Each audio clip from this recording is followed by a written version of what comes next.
Many say para-unity is a myth. Many believe that the paranormal community is toxic, filled with egos, know-it-alls, and wannabe celebrities. Let's clear the air here and now. This thing we call para-unity is what we make it. Tonight, let's do something different. Welcome to Necromancer Live.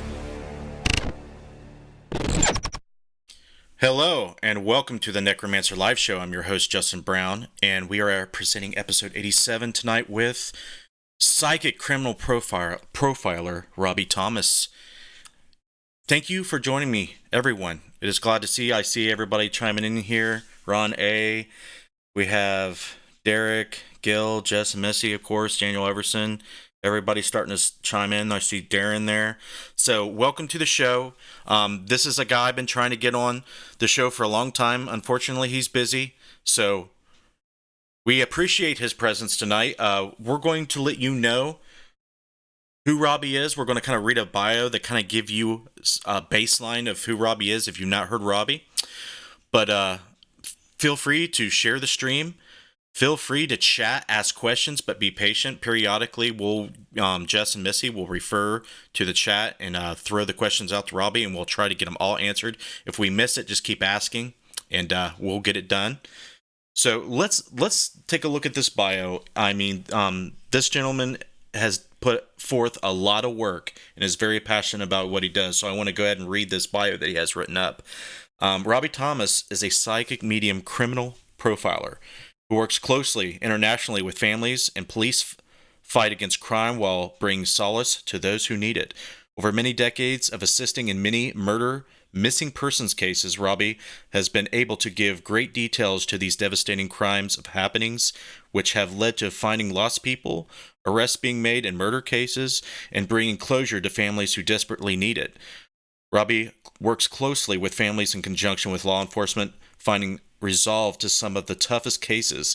Being highly respected in the paranormal spiritual fields of work, Robbie continues to be a great presence, working alongside many integral individuals in film, television, and radio, lending his ability to further along his experiences as a spiritual advisor. Robbie lives in Canada and is often called upon from the international community for assistance with his ability. Being a prolific best-selling author, writer in the metaphysical, spiritual, horror, paranormal genres, he's published 10 books of his own and co-contributed to 4 other books. He's written television treatments, which are either in development or have been looked at, and has accomplished one of them to be in production. Other projects of Robbie's have also been given consideration with other production companies within the U.S. and Canada.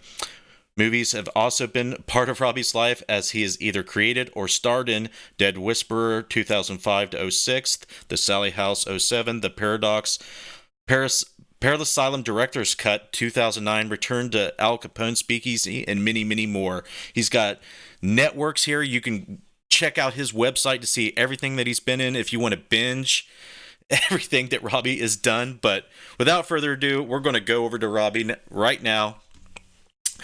What's up, buddy? Finally got you on here. Yes. It's good to be here. Thank you for having me. You're very welcome. I know that a lot of people who follow and watch my work know that I do a ton of psychical research. There's 2 psychics on the call right now, so maybe you can have like a trifecta of psychism during these next 2 hours. Powers combined type thing. Right. But the first thing I always have to ask, I'm kind of chronological when I start this off. I want to know when you started to discover or realize that what you were experiencing as far as the psychic phenomena was not normal. Like a lot of people that I interview say that they, it was very young age and they thought it was normal, and then they realized it wasn't. Was that the case with you? Or if not, how did it unfold for you in the beginning? Yeah, let's go back. What was a miracle? I've never talked about this part of it before. I've always explained about being age 2 and what have you. My mother was pregnant with me, and she was going in for a hysterectomy. So all the testing and everything was done. She's going in for a hysterectomy. And the doctor decided one day to go, I think we should just do one more test just before they went to operate on my mother. And sure enough, they did a blood test and whatever, and they found out she was pregnant for me. So, miracle baby, maybe? I don't know, right? So, anyways, but that's just stemming. That's just a little cute story to throw in. But age 2, this story's going to go back and forth now in the 60s. And age 2, you have this snot-nosed kid running around saying, "Am I adopted? I know I feel like there's somebody other than me, Mom." And she would say, "He's doing it again." And my dad would say, "Leave your mother alone. Get in here." So this went on for a long, long time, and I didn't realize I'm just a kid, right? Just going through life. And fast forward now to 1994. The night before my mother passed away, I had this, and a lot of people have read about it. Some people maybe have experienced it, sleep paralysis. And I couldn't move. And what was there was the 4 horsemen. The white horseman was the one who spoke to me and started to explain that what was going to happen today is nothing to worry about because my life is going to be taken care of. And they showed me the preemptive, what was going to happen to my mother that following morning. So I'm bewildered. I'm in between everything and anything. And I go over to my mother's house like every day, mommy's boy, before work, coffee, toast, what have you. I'm in the kitchen now. And usually she greets me, gives me a hug in the morning. But this didn't happen. She had her back to me and she was making the coffee and whatever. So I sat down. And I started to explain. I said, I had this weird thing happen to me last night, Mom, and I'm really compelled to explain it to you. So I started to explain about the 4 horsemen and the one white horseman who told me that today's your day. She turned around and said, "You go home and I'll call you in a little while." So I had this push-pull factor. Do I stay? I wanted to stay. But then I have to go because my mom asked me to go. So I ended up going home. It was a real weird moment, really weird moment. Yeah, I would say. So now I'm sitting at home in my kitchen with my wife and my best friend who I went to work with. And I still couldn't fathom what was going on, figuring it out. The phone rings and it's my father in the end line. And this is all within about an hour. And he's screaming, "It's your mother. It's your mother." So then me and Jimmy jump in the car. We drive over to my mother and father's home. And there's the EMTs coming out of the house. One's on top doing CPR. And the other one's pulling the gurney. I remember, little details like her sock, her hand, the compressions, everything. All those things are still vivid. So we get to the emergency room entrance and the threshold of the door there. And as they're coming out of the ambulance, and they're pulling her through, the EMT is still on top doing compressions. And then it was like a moment of, I don't know, I want to call it like relapse or what have you, but they stopped right beside me in the entrance. And the EMT looked at me and goes, "Did you hear that?" And I said, "Yeah." And I looked at him, and what it was my mom saying, "It's okay." But she was dead. And he heard it too. So they brought her into the emergency room, pronounced her passed away, and what have you. Now, go forward 2 weeks later, about 2 weeks later, right after the funeral, and I'm sitting with my uncle, who's my mom's brother, and her sister. They took me to a park, and they said, "All those years, you were right." And what do you mean I'm right? And they said, "She's been out there and she's looking for you, and her name's Mary." See, now I'm going to take you back into the 60s before my mother married my father and had me. In the 60s and in the late 50s, if a mother had a baby out of wedlock, the Roman Catholic Church, if you couldn't sustain having that baby, they would take the baby and give it up for adoption.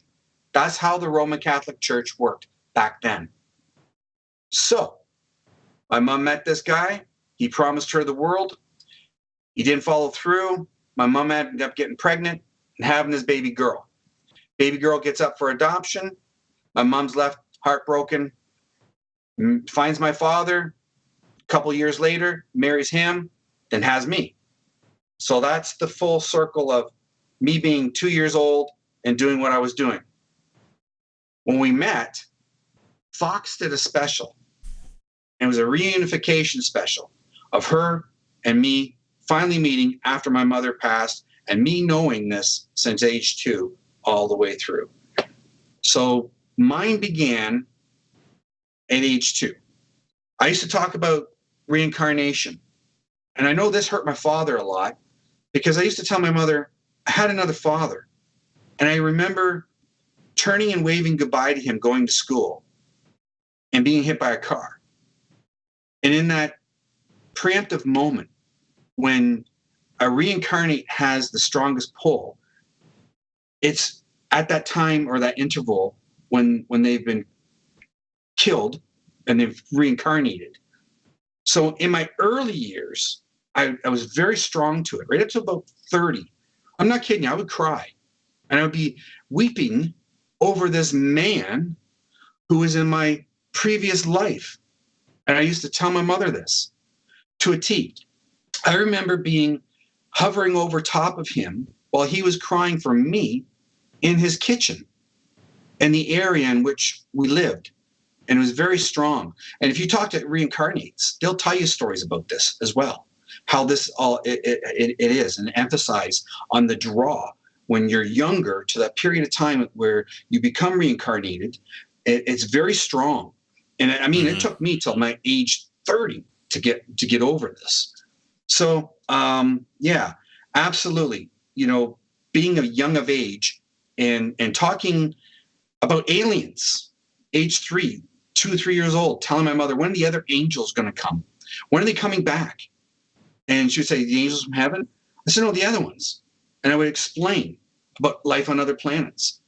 And you're talking about a 2 and 3 year old explaining this. So all things come full circle into life. And we're discussing this now. And we will validate all of what I've spoken of from age 2 and that. Well, we get into all these cases and everything else in my life that has transpired. It'll all validate everything. Okay, you have just unleashed a crap ton of information on me. And I'm going to try to unpack all of this. Yeah, absolutely. Justin? Yeah? There's an echo. Yeah, my audio is coming through Robbie's speakers into his mic. That's what you're hearing. I do have a question about what he just said, if I can ask it now. Sure. Okay. Robbie, Betty wanted to know, she doesn't want to seem rude, but did she pass on May 29th? No, it was September 17th, 1994. Okay. Thank you. You're welcome. Okay, yeah, that's not a typical question, Robbie, but that was interesting. Yeah, it was. Yeah, the first thing I think of when I interview psychics and mediums is that they always say it too, because that's generally about as far back as you can physically remember, and you know, anything coherent. And there's this trend. You always seem to be visited or have relationships, visions, or information not only about future events and things you shouldn't know, but these extraterrestrial or ultra-terrestrial beings. And it's amazing to me that you can just like listen to your story, go online and just pull up somebody else that's never even heard of you and say like some of the similar things. Like a lot of people will say at a young age, like my mother, for example, same things would happen to my mom. This ball of light would come out of the sky, land in their yard in their farm, and these little beings would come out and play with them in the apple orchard. And, you know, I was young. She's telling me this. I'm like, Mom's cuckoo. Okay. But later on, when I'm a paranormal researcher, I'm listening to interviews of people saying the exact, almost spooky, it's the exact same things. And you have to see that as something that it's not just a trend. What do you think about that? Do you think it's just all these things like ETs, aliens, interdimensional beings? Does it all seem like it's co-related or a connection? What has your thoughts led to about that? Yeah, absolutely. I mean, it's all part of the spiritual being of everybody. Um, I used to, before there was Twitter, before there was MSN, Yahoo, all those. I had a forums in the mid 90s. It was called Robbie Thomas Forums. I used to have 10,000 plus people who belonged to it from all around the world. And some of those folks still follow me today on Facebook and what have you. Once in a while, I dabble in and I say, do you guys remember this book that I brought out in 2003, but I taught back in 1990? And then some of them will, from Ireland or Australia will, get on there and go, yeah, I remember that. And then I have that book. It's really cool. I used to teach about the importance of being. And the importance of being is that we're all spiritually and genealogically tied. When I spoke about God, and I speak about God a lot, we're going to get into a couple cases here where I've prayed over somebody and brought them, they were going to kill him in the hospital by unplugging him. And we'll get into that case in a moment. And it took me 2 minutes and we saved his life and he's normal like us now. The beings of us and the spirituality of everybody, as far as tying in ET, if you will, we'll call it ET, us, different planes, we're all there. We're all together. It's a mesh. And in the paranormal realm, if you will, we all try to find the truth or what layer of existence we have transformed from or what we're being on. So you have people who want cryptozoology. You have people who want spirituality, psychic ability. You got people who want ghosts. And furthermore, I've been dabbling in this, we'll call ghost hunting, if you will, since 1978. And there's a photograph of a full apparition, and it's in my hometown in the museum where I brought, back in 2009, I did, a paranormal convention in my own hometown. I brought everybody from television, whatever, here. And I brought them to my very first location I ever did in 1978. Showed them the photograph and what have you. So I've been around for a long time. It's not just, been 20 years, and there's documentation of all of it. So which is a good thing. We take a look at the aspects of who we are. And we're all those spiritual beings trying to find out the latter part of what I spoke of before mentioned, the truth. So when you tie in what your question was, and that is to find the difference, or if there is a difference, is that we're all one. It's all the same thing. But some people have a hard time comprehending that and putting it together. Because we have to remember, God did not stop with just us. God created the universe, and there's so much more. And when people say, how do you define God? How do you, I define God by the simplistic way of faith. My faith is Lord Jesus Christ. I don't push that on anybody. Somebody else might have a different faith. But I know when I stood over Bill, after the wrap up of filming in 2017, I get this text message. We'll go into this story right away and we'll discuss this. Okay. Because it's gonna branch off of what you said. Mm-hmm. So in 2017, I'm doing the wrap up of Coexistence, the most haunted places in America, with Keith Age, a bunch of great other peoples, JC Rosita's the film producer. I'm in Virginia, and we just got there on Friday, and I get this text message. He's brain dead. They're going to unplug him, and they're going to kill my husband. Can you help? Or do you know anybody who can? And I said, I don't know anybody who can, and I'm just landed in Virginia, and I'm going to film for the next 4 days. I don't know what to do. Can you ask the neurologists, the ICU, if they'll wait, and I'll come back and help. Well, it was a miracle, because doctors normally don't wait for anything, psychic or whatever. They know who I am. They waited. We filmed till Sunday. We drove straight through from Sunday back home to Canada, which was 12 hours. I go up the next morning to the ICU. I see Julie waiting there. She hugs me. And this story's in my book, by the way. I want to show everybody. This book right here. Let's get that on the screen. Now, I put in here my life. People want to see what psychics do and the truth with law enforcement and other things like medical miracles and whatever. There's so much documentation in this book, from the start of a case, from text messages to emails going back and forth to law enforcement testimonials to letters from families on each case. When we went into the ICU and I see Bill in this bed with tubes coming out of every orifice, IVs everywhere, and these machines beeping. I never seen a human being so plugged into machines in my life. So she said, help. So I took my thank you. Whoops. So I take off my my hat, and that was my tea deliverer. So I started to pray, and I said, God, either you tell me, or let Bill tell me, or somebody tell me what's going on. And then when I was doing that, I looked over my shoulder, and the ICU, all the nurses and the doctors were stopped, and they're staring in the door, and they're watching me.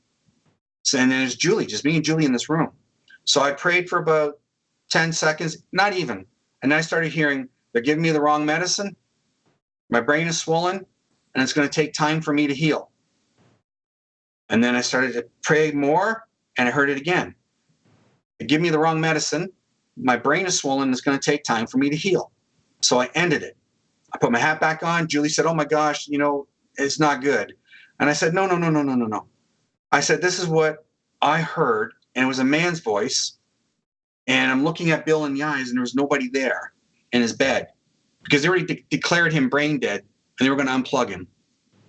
So then I leave so Julie can have her time with the family members there and the doctors. I get home no sooner than, I'm not kidding you, maybe half an hour. And I'm getting text messages, and then the phone's pinging and it's ringing, and it's Julie. And she's going, shit hit the fan. And she goes, I can't believe this. They were giving him the wrong medicine. First thing they did was check the charts, and the doctor said they give him the wrong medicine. The doctor said his brain is going to be swollen. So that's the 2 points I already spoke of out of the 3. The third point was the doctor said he's going to be a vegetable. We're going to put him in palliative care, and so he'll be, taken care of. And I said to Julie, no. You have to listen to the whole thing because this is what was told. It's going to take time. As soon as they took the IVs out of him and they left him in the ICU for a few days, he started getting better. His vitals started coming different. The doctors couldn't believe it. And he got better, and he got better. And then all of a sudden, Bill's opened his eyes. He's able to communicate by movements, not speak, not any of that, but be able to, notice who was there, nod, and squeeze hands. Well, now, today, Bill's at home. He's like you. He's like us. He's like all of us. And he's playing with his dogs. He's loving his wife. And he has a normal life. Otherwise, if I would have been stuck in Virginia and not said I'd be there, I don't know what would have happened. Because, it's not me, right? It's God. And it was him. He's the one who said all this. So Bill's home, and Julie's story, the whole story with much more detail is in the book. I want people to see that so they can really say, wow, step by step, and how everything went, and it truly is that way. So that gives you one idea from the story we were speaking before on how this works and how we're all tied together. Right. And I do a lot of research in this area. And my way of understanding this from the most objective scientific point of view is looking into quantum physics. Right. Or things can be non-local, things can be, in multiple places at once. There's room for multiple dimensions to exist, so on and so forth. And what I've come across, a certain theory that Stuart Hameroff and Sir Roger Penrose propose, that quantum entanglement is a way to explain how our consciousness can entangle with something outside of our body. And what I believe is, not only are we connected, not only in this plane, in this universe, but through multiple other planes of existence, our souls have importance and are significant to everything in existence on every plane. And it kind of blows up your brain. It's like, part of my expression, a mind fuck, when you start trying to realize the scope of how important we are. I know, people out there, they're killing themselves. They're believing that their life's meaningless. I mean, every single thing we do means something. Right. And how just thinking that and how saying that and everything we do, how it impacts not only our lives and others around us, but the whole shebang. I mean, the rabbit hole gets deep real fast. Oh, it does.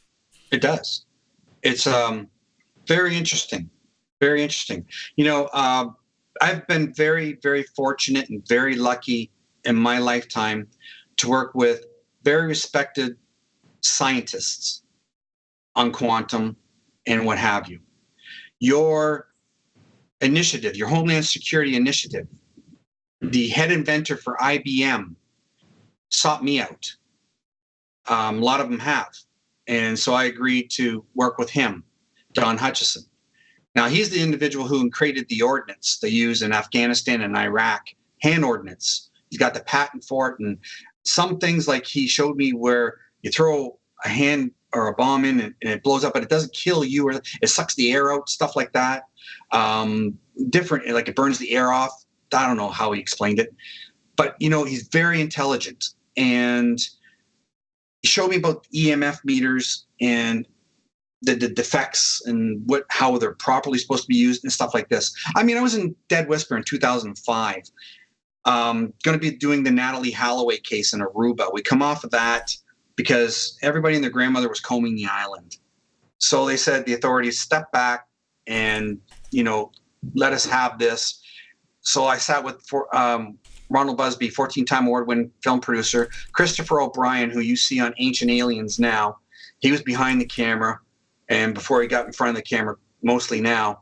I got Michael Esposito, who actually was in the Iraqi war, who did PSYOPs and helped in that genre realm of things, where they sent out signals to the Iraqis saying, there's 1,000 Americans coming, but yet there was only a couple of them. They all surrendered, stuff like that. He did things like that. So that's why I recruited him for Dead Whisper, for frequency and for knowing much more beyond EVP. Looking at back then and the materials that we used and the gauze meters and whatever, it's fascinating in the science realm of things. And then being able to work with these individuals, I love it. I love the quantum part. I love all the physics. I love everything. And you tie in spirituality with science, and it works. A lot of people may be afraid of that, or opposed to that, or just don't like to even think of that. But when it's doable, and you can do it. Yeah, the problem is, people have confirmation bias. They have a set thing. People who are scientific, a large part of that community are skeptical about psychic phenomena, about ghosts, about hauntings, about aliens, everything. So when people come along and say, hey, look, this theory with the quantum stuff lines up and intersects with a lot of the things paranormal researchers and parapsychologists have been studying for years, they're like, oh, that's woo. They're just, they're just trying to reach, and they don't understand science, and so on and so forth. But behind the scenes, there's so many reputable, psychologists, scientists from all walks of life, seriously putting in research, like reputable people. But it's not a mainstream thing, because there seems like there's a dogmatic community that has a chokehold on mainstream media news outlets and what people can digest as far as the agenda. The agenda is not, science can explain the paranormal. It's the other way around. Right. What don't fit the times or the we'll call it a fad for them at the moment, it just don't fit. So I mean, I've been so open-minded all this time, all these years. I was on my very first 1-hour television special was in 2003. And I remember after the show, it went syndication. It went on several networks, and it was piped all through the States. It was in the capital of Canada. And we all know, I keep dropping his name, he's a good friend of mine, Keith H. And he was up in Canada doing, Haunted Hamilton. Creepy Canada. That's what it was. Sorry.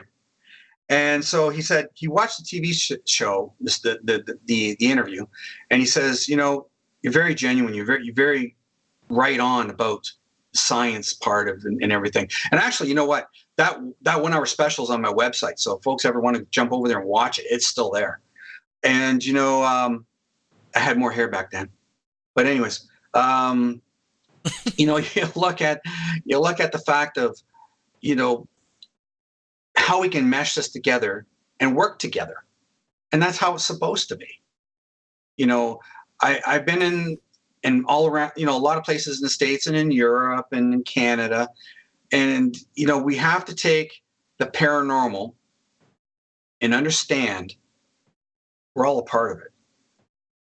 Right. It's just not, this is what I think, and that's what you think, and I don't care in the middle.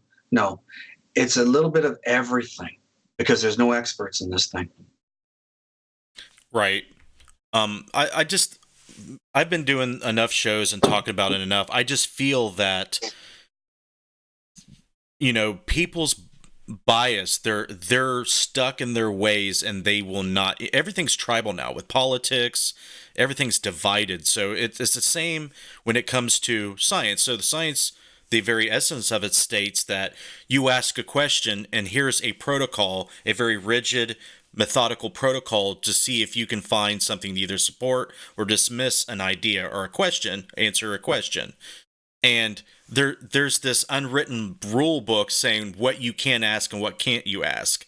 And when you find things like parapsychology has got so much evidence, irrefutable evidence, that there is something going along with micro PK, there's something going along with psychic phenomena, remote viewing. So, I mean, the list goes on and on. So they sweep it under the rug. They push it aside. There's people pulling the strings to all this, and it's sad because it just doesn't fit an agenda. Do you feel, before we start talking about the cases, because I know the guests would be very interested about the details you can disclose, but what's your viewpoint on like the agenda of certain cultures, like the grip that people have on releasing information or allowing science and the metaphysical to look into these things, like the people with the money, putting forth all these things instead of, for the military complex and all these things we do spend money on? Why do you think the agenda does not go towards this topic?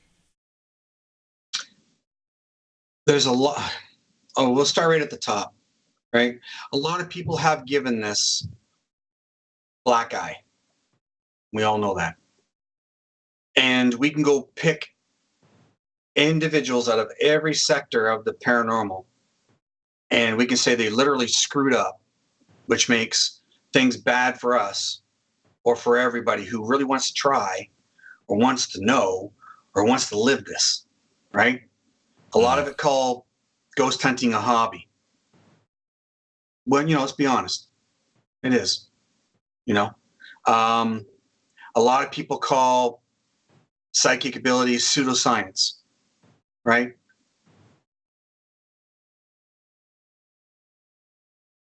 Until you can prove it.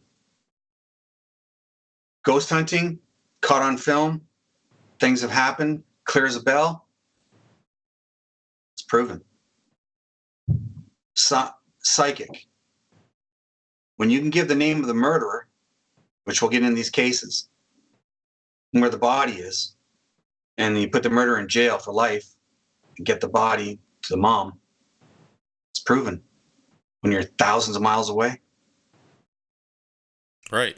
So, it's what we like to call cognitive dissonance in the psychology realm. When you're opposed with what you believe in and something that doesn't support what you believe in, there's a stress. People get stressed out. People get this feeling of, oh no, I can't deal with this sort of thing. So they just close themselves off to it. And that's just basically what we're dealing with across the board. And, I don't want to beat this subject into the ground and repeat ourselves over and over. But, you would agree with me? Oh, absolutely. And a good way of putting that, too, is we were all children at one time. Mm-hmm. And when we were children, we didn't see black and white. We see color. As we get older, we become jaded. And as you become jaded, you become cynical. And as you become cynical, you become that skeptic where you try to want to understand, but you just don't want to because you're so Archie Bunker on subject matter in different areas. And that's what happens to us. Mm-hmm. It's a society of becoming jaded individuals who want to be preempted by how I want to live or how I want to believe I live or how we should live, or you should be doing the same thing and not believing in that. And that's how we are. Mm-hmm. That's how people are. And then when people become conditioned to a circumstance or to anything in life as what we're talking about, they become that jaded person and they stay that way. So then what we're talking about is just fallacy to them, where we have other people who grew up and kept that openness are still that person and they believe with other people. So you got two sects of people and then you'll have this all the time. Yeah. Yeah, it's just human nature, like you said. But children are the best scientists.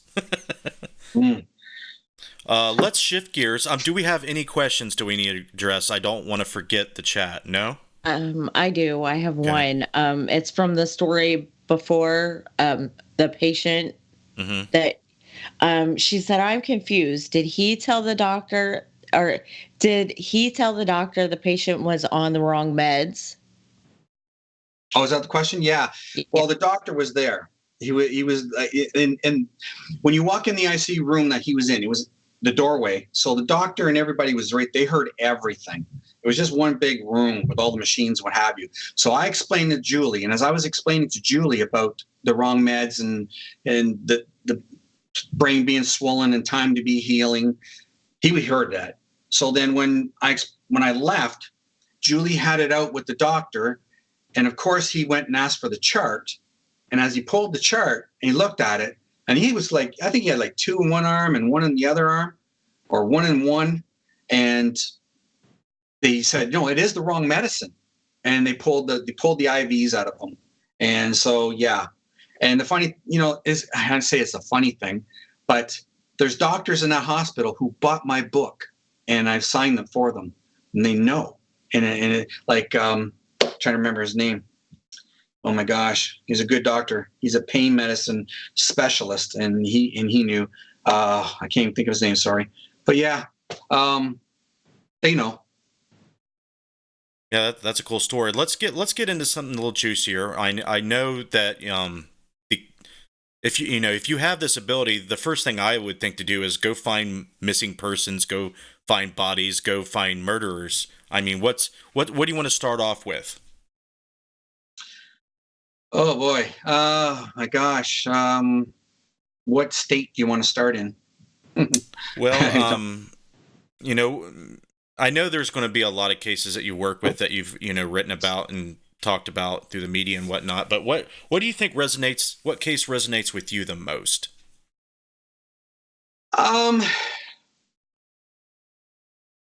Children cases. I always say that. And I try to step out of that and try to think of something what resonates with me, but it always keeps coming back to children's cases. 2007, and this case is in the book. And if folks want to go to robbiethomas.net and go to the Murder Missing Persons Cases tab, I'm going to explain on there, and you'll see my diagram and what have you. I get this call. It's the day before Canada Day, I got folks in the backyard I'm entertaining. They said, there's a 4-year-old little boy gone missing in Louisville, Kentucky. Can you help? And I said, no, I got company. And I never say no. I don't know what happened that day and why I said that, but I did. And so when I hung up the phone, I turned around, my wife was there and she said, no, you get back on the phone, call them back, and you can do that. The people can wait or go home. So, because the children come first, right? So, yeah, okay. So I pick up the phone, I call back, I talk to the liaison, and we're between the detective and the news agency in Louisville, Kentucky. I said, give me some time. I got his photograph and I'm going to go to work here. So I started channeling and I get stadium lights off and I do 4 circles. And on my drawing on the website, you can see 4 circles and I say stadium lights, like off. And then I say repeat offender of 2 young men or 2 boys. And so I write that down. And then I say John. So I write down John. And then a whole bunch of other information, flags, orange vests. So now, before I hit to the other part where there was a break, if you stood on the murderer's front porch and you looked right in front of his house, they were doing construction right in front of his house. Men in orange vests and flags. If you looked across the street through the clearing was Papa John's Stadium. And I said stadium lights off. The night that he went missing that day, those lights were off. And that's the only time. I remember the liaison saying that, and there's a letter stating there from the one investigator that was there. So, got stadium lights off, across the street, murderer's home, vest in front. Sure enough, he was a repeat offender of 2 young boys for sexual abuse. So I had that down. So now, after getting some more stuff, puppies, but I didn't see puppies. It was like dogs and cadaver, like going through the house. So I wrote that down. And then there was a break, and I wasn't there anymore. And it was like, very distraught. I was mad and upset, and, like, fucking what's going on, and I was cursing and swearing. And we were like 10 minutes maybe. And then all of a sudden I'm back in, but it's different because now I'm not getting from spirit guides what's going on. I'm getting from the little boy what's going on.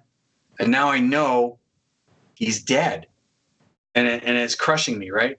So I started asking, show me. And he started showing me the face of the guy. So I'm drawing fast what a 4-year-old little boy would do.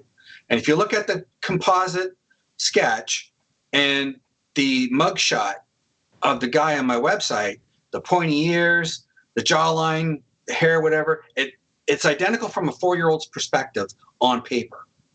So then I'm going through a bunch of stuff. And I said, okay, stop. I said, and I'm talking verbally like this, like I'm talking to you guys. And I said, give me his name. Give me his fucking name. And he did. Cecil. So I wrote Cecil, and I put an arrow down to the monster's head who did this. And so all this went to the news team in Louisville and to the detective. And as you can see, he was arrested December 7th, 2007, and he's in jail for life. And what he did at the time of that break, he held him down in the bathtub and drowned the little boy. So that's what God. I was getting. Yeah. So, but he's in jail, and I wish there was a better outcome, but this is what we get, right? So there's something, getting into a deep case, and there's much more particulars. Again, when I get on shows, I give a little bit more out each time, which I did tonight. But it's a long story in the book, so I put all the cases in there. Yeah, I can tell from listening to you talk that attention to detail and telling stories is very important to you, and that's why you wrote the books, and we want people to go buy the books. When I have an author on the show, I really advocate the push of the books because you really just can't in 2 hours explain this crap. It's so much detail and so much passion has gone into the work and telling the stories of these these victims and all these experiences. Like it's definitely going to touch and resonate with a lot of people, and that's what's important And that's the kind of stuff that I want to help put out there. And I'm really fortunate that there's people like you out there that are doing this type of thing, because there's got to be some self-sacrifice. Like, what is the self-sacrifice that you deal with? Yeah, your whole being. I wake up, I don't stop thinking about these kids, these moms, these dads. I've been doing this for 30 years, and I bet you I haven't one night not thought of somebody and pray for all of them, even through my day. I mean, my email pings all day long. I get at least a dozen, 2 dozen cases a month that come into my office. I finished 4 cases for Christmas. I thought, I'll be a good guy and, I'll do all 4 of these cases before Christmas, and then I'll take a break. But I mean, all year I've been doing them. So I did Arkansas, California, Mississippi, and Alabama. And I thought, I'll do all these. And, it doesn't matter how many you do or what. It's the families. And so, yeah, it touches me deeply. Like I said, I pray a lot, almost all day long. And whenever I see something on TV or something comes flashed on social media, I pray for them. I pray for the people that I've touched. And a lot of these families, which is great, they stay in touch with me. They're on my social media. They're there. They watch these shows, and and I love them. And if they're listening, I love you, and I do. And I got to meet them, and it's like I'm adopted. I'm part of their family. I bring my family to their family, and I bring my wife on every death scene I go, and she's my pillar. When we get into certain cases, I'll tell you how she interacts with the police. It's amazing. I was going to give all this up, and I got to go into this for a second. 30 years, and I turned to Leisha and I said, I'm going on tour, and it's probably going to be my last tour, because, I love my children, and I hardly seen them grow up. I mean, my girls are in college. My one graduated nursing, and my wife has a perfect quote that's in the book. And I think it's in the first pages. I dedicate it to her, my soul, my love to her for putting up with me. And it says, you help perfect strangers. And it's true.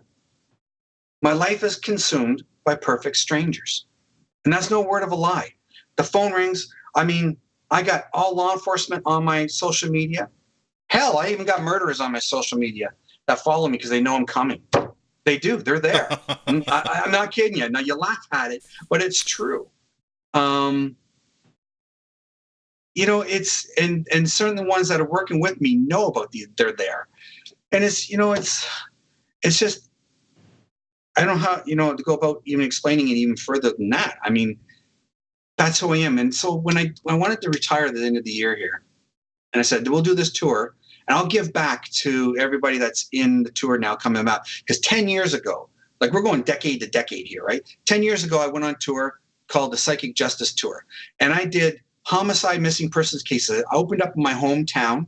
I went to Toronto. I went to Indiana, Kentucky, Iowa, oh my gosh, Ohio, all around. And I did homicide cases with U.S. Marshals, your sheriffs over there, all kinds, right? Mm-hmm.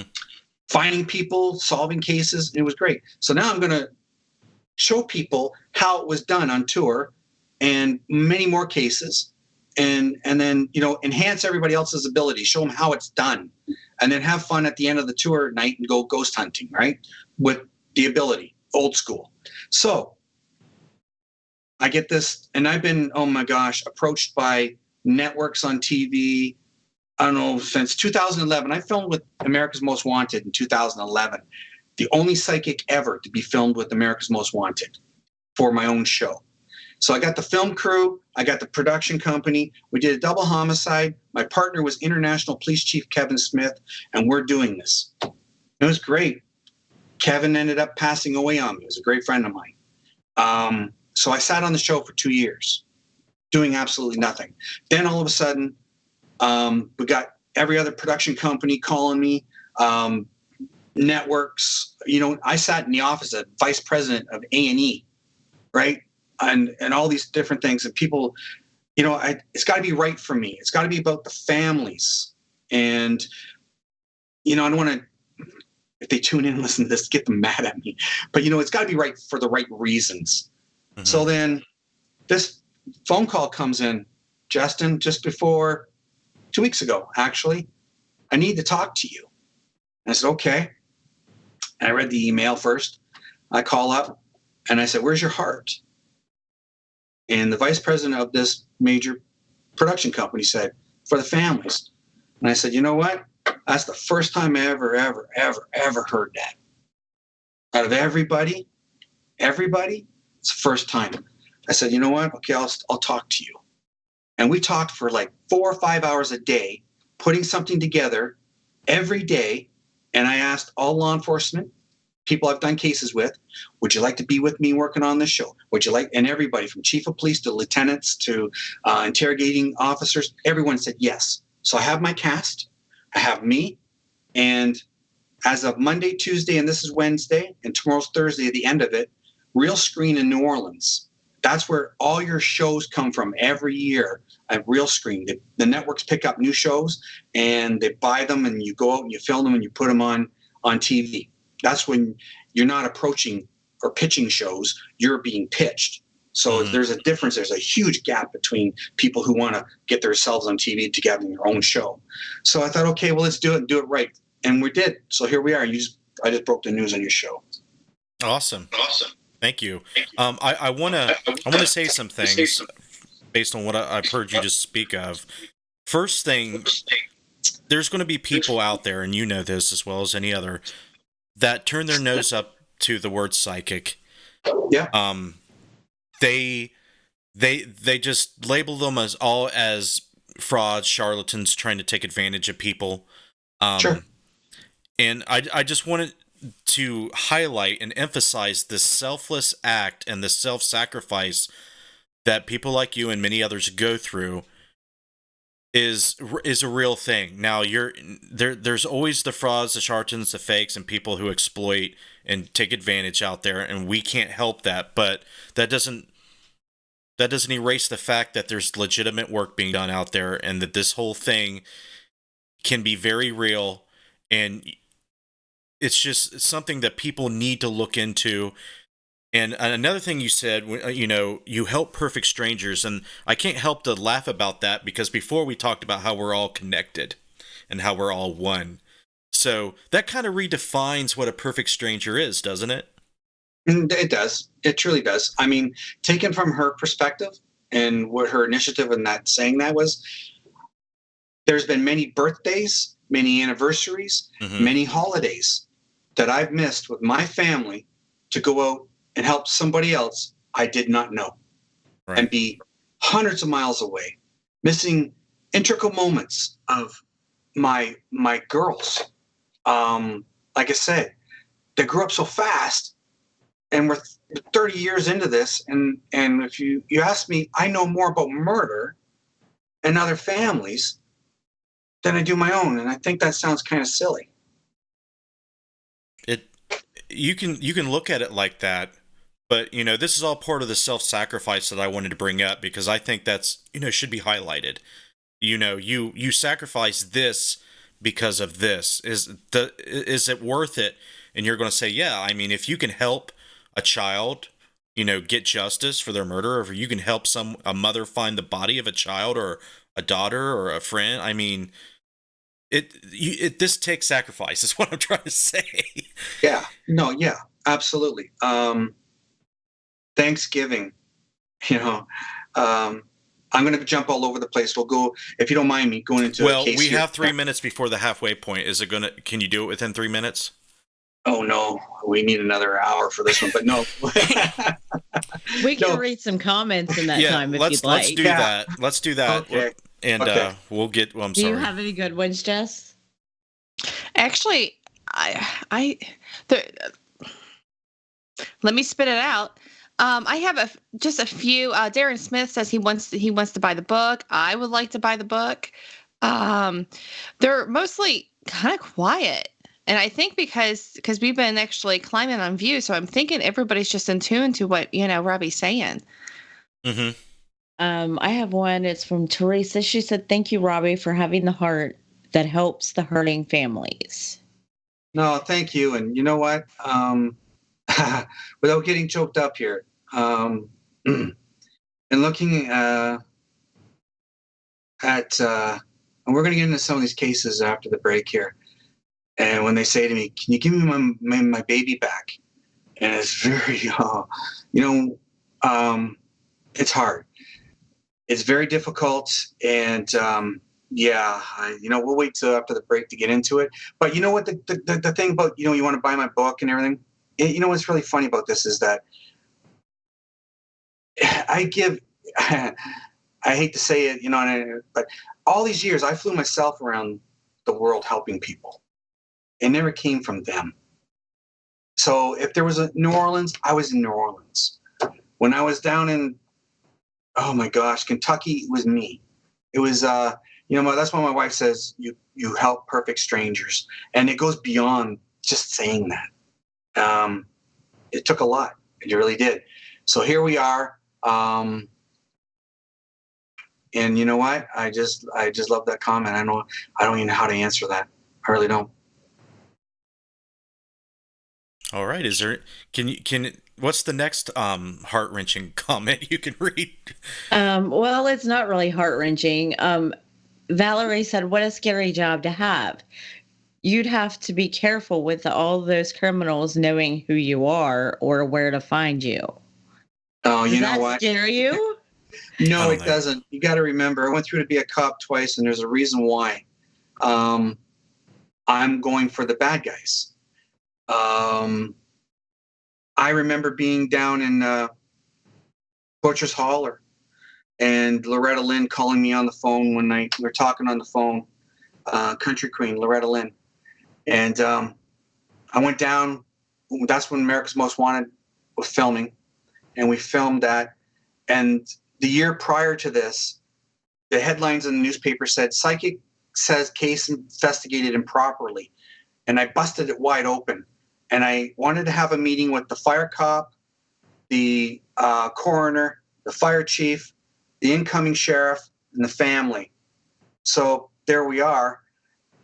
And I got on the coroner because I knew there was something wrong there.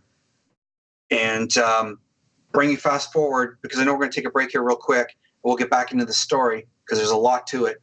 But bringing it back into 2012, then we're filming with America's Most Wanted. He showed up at the hotel with a shotgun, and he wanted to shoot us. I mean, I don't carry, but everybody around me carries. So I know I'm safe. I just don't have the fear. They've called us on the phone saying, "Leave them bones alone. We're going to get you," and death threats and everything. But you know what? I think they fear me because I name them. I find the murder weapons, and I find the bodies, and I tell them where they are, and they're in jail. So, I got nothing to fear. If I fear living, I'm not me. So I can't.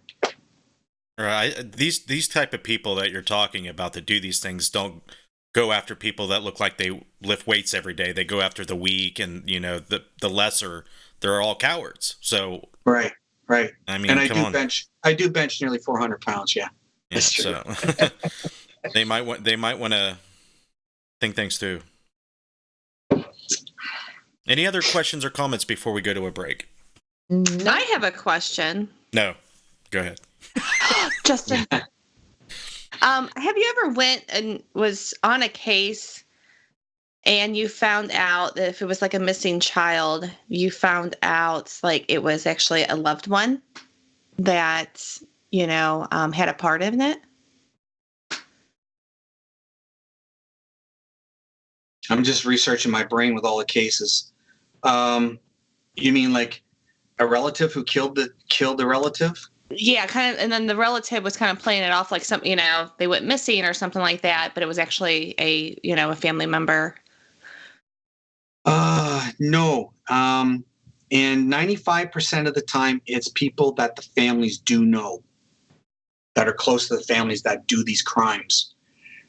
No, I can't say. I'm trying to rattle my brain, and I can't say it's been a family member who done it. It's other people who have known the family, friends of family, and things like that. Yeah, I just wasn't sure if they were saying, the boy came up missing and you're like, no, it was you, type thing. Right. Well, in Ohio, you're in Ohio, or you're not, Justin? I am, yes. Okay. Worked with the U.S. Marshals there in a case. And I'm going to be at the Licking Jail there. So people check that out, and I'll explain about this case. Yeah, one of the tour guides is actually at the Old Licking County Jail is actually watching, Darren. Yeah, Darren Smith, he says, I can't wait to meet you this June at the jail. Yes. Oh, good. We're going for the right reasons. Yes. But anyways, yeah, I had all my drawings and everything. And one individual that's going to be there, which people will just be blown away, the night before, he worked with the U.S. Marshal. So I gave him all my notes, and I said, put them in your pocket, because I know he's going to want to know this when I sit down with the family. So we rented a big room in the hotel, because it was like 80, maybe 100 people in there, and he'll tell you the story when he's there at the Licking Jail.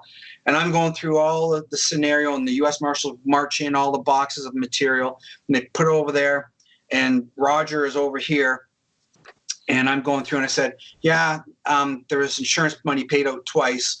Somebody bought a house in Florida. Somebody got paid for part of this murder. And the gun's put in the wall, and I could explain how I see the wall taken apart. And then in the meantime, all this is going on. The people are going, oh, and they're standing up. And you go, yeah, she took her walls apart that night, meaning the estranged wife. And why would she do that at midnight? Now we understand, because hiding the gun and what have you. And then I noticed a guy down the row, and he had his phone, and he had it like this, out, but it was on, so you could see the light. And I know he had the other perps on the line listening to what I was saying. So I walked up to the guy and go, what the fuck are you doing? What are you doing here? And I said, get the hell out of my meeting. And then all of a sudden the people turn around and see him and they go, oh, he's friends of those people. And then so it was really, and when I tell the whole story at the Licking Jail, because I know I'm going around, I want to tell everybody now, but when I tell everybody at the Licking Jail, you're all going to flip right out when you hear this. That was in Columbus. Wow. Okay. Well, yeah, I'm sorry, Terry. I forgot about Terry Long, too. She's watching, of course. Yes. And I was just reading the comments. Hi, Terry. Yeah. So they are eager for you to come. We are going to take a break, folks, and please don't go anywhere, because I'm gonna have Robbie turn it up a couple notches for you all, and we're going to get into some interesting cases and some interesting things that Robbie has experienced and wrote about, and we'll keep telling and going on tour to do all kinds of amazing things. But stick right here. Do not go anywhere. About 10, 12 minutes, get up, stretch your legs, get a snack, go smoke a cigarette, whatever you need to do. We're going to play some ads and some promo clips. We do have t-shirts, team t-shirts, that I wanted to say for a second that we're ordering Friday. If you want to order them, you can go on the Interface Death Facebook page and see the post and comment there, or you can just email me or message me on Facebook, whatever you need to do. But I'm going to bring that up at the end of the show. But please don't go anywhere. We'll be right back with Robbie Thomas.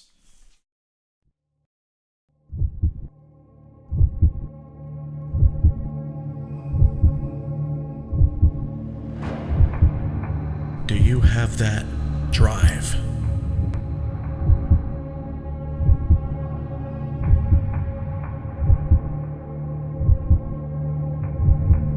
That morbid curiosity to explore the darkness.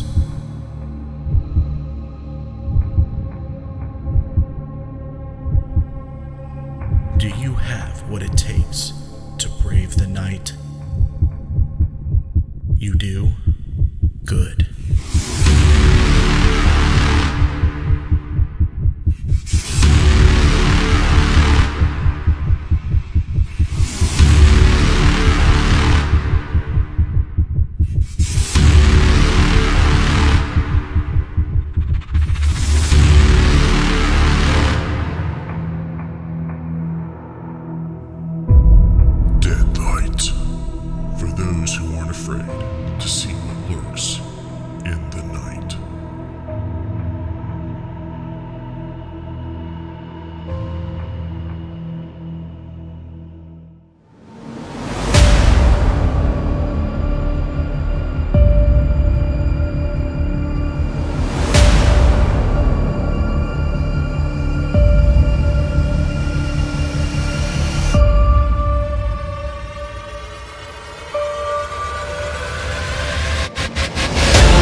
to see you. What the fuck was that?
Lost your audio from your lavalier.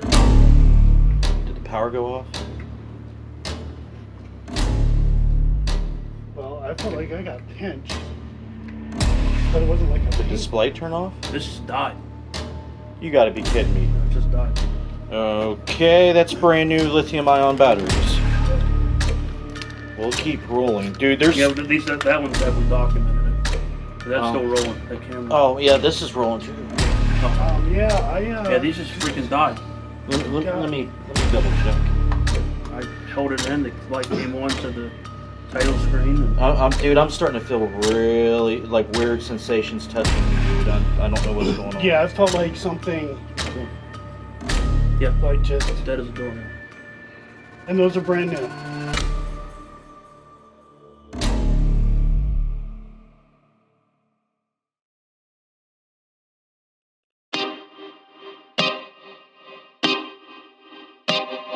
This is Jason Bland, host of Midwest Paranormal Presents Paranormal Soup, where we stream live as a webcast every Sunday night, 11 p.m. to 2 a.m. Eastern, with guests who will blow your mind. Live ghost box sessions where you can call into the show to see if the spirits will talk to you, and the world wide web of weird with the latest in paranormal news and evidence. We're bringing the weird every Sunday night, 11 p.m. to 2 a.m. Eastern on our Facebook page and YouTube channel. Don't forget to follow and subscribe.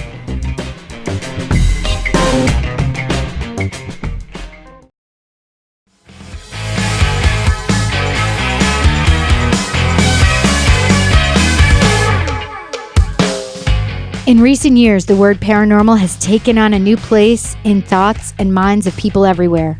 Once a word associated with blasphemy and the supernatural, paranormal has entered mainstream thoughts and conversations. 42% of American population believe in either ghosts or hauntings today. Within that, the discussions in the media have tripled in the last 20 years.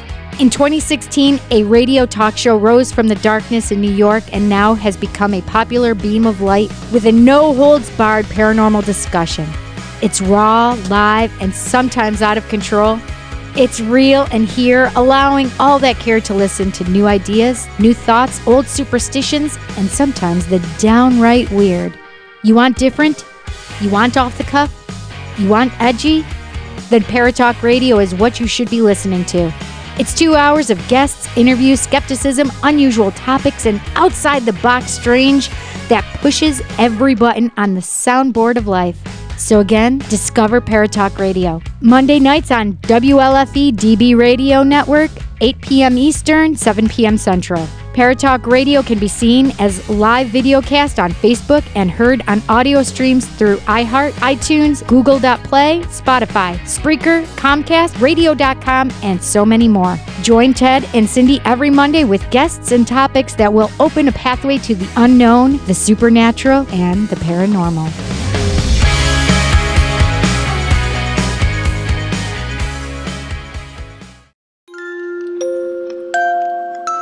You're not afraid of the dark, are you?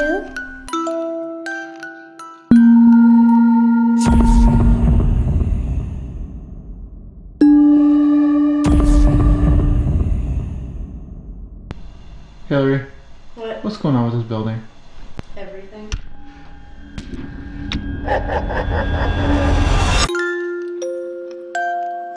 A lot of people will come here and get messages from loved ones.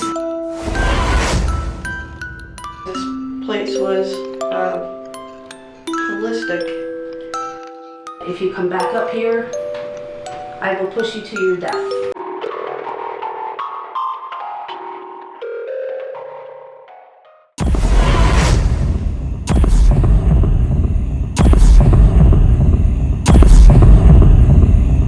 You're going to die in there. Something just like flew at me.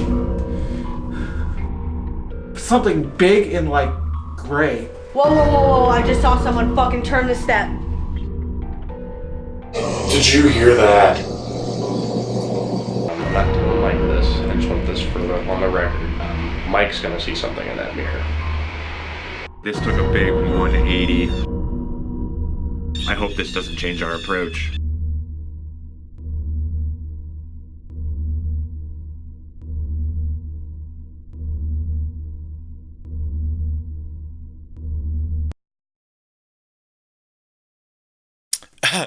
We're back with Robbie Thomas, and we have so much more to talk about. He's busting my balls on the call as we speak, and it's totally your fault that you haven't been on the show yet because you got priorities. There's priorities. If you're still watching, guys, thank you very much. Keep sharing, keep spreading the word that we got Robbie on the show tonight because this is a stuff. I mean, you can watch this stuff on TV or you can read books or talk to the real deal about this stuff, and I think that's why my wife is such a fan of Robbie because she doesn't have to watch dramas about this stuff. You're like the real living drama of these cases. I mean, let's just be honest, it's so interesting, and a lot of people resonate with missing people, really bad crimes that go unsolved. So I know Jess had asked the question about what was the quickest and the longest work that you've done solving cases. So I thought that was a good question. Robbie liked it. So we can kind of lead into that right now. Okay. Do you want to formally ask it? Okay. Well, was that basically Jessica asked the question? Yes. I was curious of what was the shortest case that he did and what was the longest case? Yeah. Great. That's a great question. Because it leads into last month where I had an email saying, I'm sorry, I'll do anything. And I wrote a chapter in the book called The Good, the Bad, the Ugly. And I kind of emphasized on how people pertain their outlook on me and how I should be for them. When actually it should be, you call me to do something, you shouldn't be like this. So now, back in 2011, working with America's Most Wanted film crew, Lamport Shepherd Entertainment, International Police Chief Kevin Smith, we were on this case. And we had it wrapped up. We had it so wrapped up, it was amazing because we had corruption, everything. And then it wasn't fast enough for the lady of the one daughter who perished or murdered because she wanted it on TV like yesterday. So she decided to get a mall cop and somebody who said they were a cop to get on this case.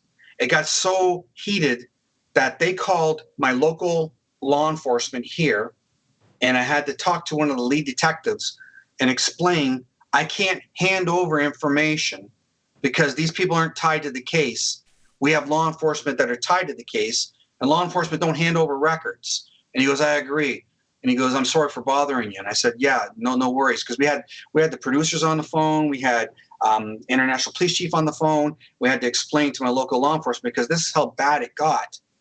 Well, they said, we're done with this. We had this all wrapped up. We had all filmed up. We had these guys all going to go to jail. She blew it. Now, full circle coming a month ago. I'm sorry. I'll do anything. I'll sign anything. The girl who was involved gave a half-assed, backwards, sideways confession implementing other people, and we need you to do this and finish it now because we can get her to talk. And I'm thinking, well, just a minute.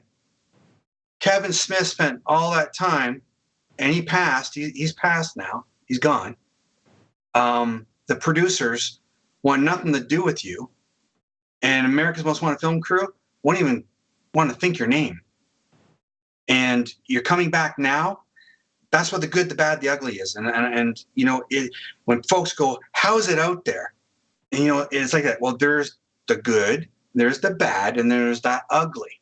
And that's what I was dealing with. So the longest case came true. And I guess you can say I've been personified, and clarified and rectified through that email and phone. And I kept all the records. I have them all.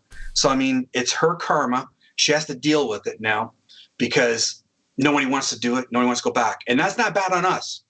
Don't think it's bad on us because the film company spent tens of thousands of dollars to do this to help them. And it came out of everybody's pocket to go down and help them. It was crazy. So the shortest case now, I get a call from Officer Investigator Andy DeLay, who's part of my cast. I've done a couple cases with him. It was about 9:30 in the morning. The woman went missing endangered elderly lady from Florida. And I get the call about 10:30ish. Robbie, can you help? I said, okay, Andy, you know the procedure. Send me the case file. I just need the photograph because it's so desperate right now. Send me the photograph and her name. So he did. So now I'm in Canada. This is in Florida. We're talking big stretch of land here. And I'm looking at the photograph of Charlene, and I'm looking at her name and everything. And I'm got Andy, and I'm texting him. He's calling me, and I'm calling him back, giving him all these areas. I said, she took a bus, and it's I see a Bay Area. I see her getting off the bus, the rocks and whatever. And then Andy, within an hour, maybe 45 minutes, half an hour, 45 minutes, they found her from St. Petersburg, Florida. She went all the way to Tampa Bay, and we found her and we got her home alive. She had dementia, and it was really heartbreaking because when you look at the amount of law enforcement that we're out looking for, we started out with about maybe 50 guys. Then Andy told me near the end, there was like eyes in the sky. There was hundreds of foot soldiers out there. Everybody was looking for her. And we finally found her in Tampa Bay. And so he talks about that sometimes on shows. He comes on and says, yeah, Robbie did this and that, and we did it. So that's the shortest case. Even shorter. Go back to 2010. I was given a photograph of a man who went missing in my hometown. So I'm opening up my tour in my hometown. It was a theater, and it got sold out. So I'm putting my name on the line in front of everybody in my hometown who know me. And I said to the lady, she said, and this goes back to another thing where I said, how psychics out there claim they're psychic and they try to want to help and whatever. This individual told this family, their husband and son, one person, the husband and the son, one person, was dead and buried behind a jail in Mexico. Don't bother looking for him. You won't find him. For 14 years. And they kept going back to this person. They kept reiterating this to them. So I decided I'm going to do this. She approached me. She gave me the photograph, and I looked at it, and I said, no, he's not dead. He's alive. What are you talking about? This person told us all these years, and, we have no record. And so I said, no, he's alive. And I said, I'm going to give you homework. And I said, you go to the OPP, which is the Ontario Provincial Police, and they have to talk to the RCMP out west in British Columbia. And I gave her a little area in which I felt he lived and what he was doing. Exact cement work, working on boats, what he was doing. And so she did. And then opening night, she's in backstage, and we're getting ready to go on stage. Everybody's piling in, and she wanting to tell me, and I said, don't tell me anything. So we get her on stage, she sit her down in a nice chair, the theatrics, a little table, candles and everything, right? And I'm going through my motions, explaining to everybody there what I do, what I've done for all this time and what have you. And then I turned to her and I explained to them, we're going to do this case live. I said, I sent you home with homework. What did you find? She goes, it's a matter of privacy. And she's sitting up in her chair like this, staring at me. And I go, oh. And then I already know what that means. And then all of a sudden I hear in the audience, and that's what they told us too. So then the spotlight went from being me and her on stage, and it focused on an elderly lady about 8 rows up. So I said, give me your mic. And I jumped off the stage, ran up to the lady in the audience, and I said, could you please say that again? She goes, it's a privacy issue. So it's a matter of privacy, and it's a privacy issue. And I said, oh, wow. And she goes, he wants to be left alone. And I said, yeah, I knew it. So we found him. He just didn't want to be found. And he was alive, not dead for 14 years. So that great example is in the book. And there's many more in there. Another one off air we talked about was something along the lines of this. I'm on a live radio show. An RCMP officer, Royal Canadian Mounted Police, was I guess people behind the scenes do the production part of it.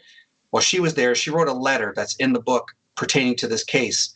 And the letter itself came from this radio show. And people can see it on my website where they say, Robbie, you're an angel. You were right. He did call in 3 days. Again, there's a major individual on TV who is psychic who said that he was shot dead in a hotel, but the Hamilton County Police Station Sheriff's Office couldn't find him. And they pulled me on radio live. And I said, no, he's not dead. He'll call you in 3 days. And he's not in Florida. He's in Oklahoma. Well, then a little bit of banter went back and forth and funny, laughing a little bit. And then that was the end of that. We changed subject, right? So sure enough, he called in 3 days. He was alive. He was mad he didn't get the promotion. And you can read the letter. It's right there on the website. That came from that radio show. And the RCMP officer wrote the letter. There's more detail in the book about that. So, we get along the lines of how, and I thought, how can I go and help folks out there to understand the difference between perception and thought and actual perceiving vision. So that's why I brought about the tour. And coming in June, I'm going to 5 different places, North American, to teach people the true methods, the strategies, and how to use real perception and vision to do cold cases. Well, let's talk about that. Let's go into some of that, because I know people watching got to be interested in that. Yeah. Well, again, example, he's dead behind a Mexico jail, 14 years, buried, you won't find him. There's a lot of information there. There's a lot of information. Mexico, 14 years, right? Mexico, buried along a fence line, don't bother looking for him. Too much information given for something like that, right? So when you have a thought, somebody thinks things, and it's happened many times, they think things. They believe what they think. It doesn't come from thought. It comes from the heart.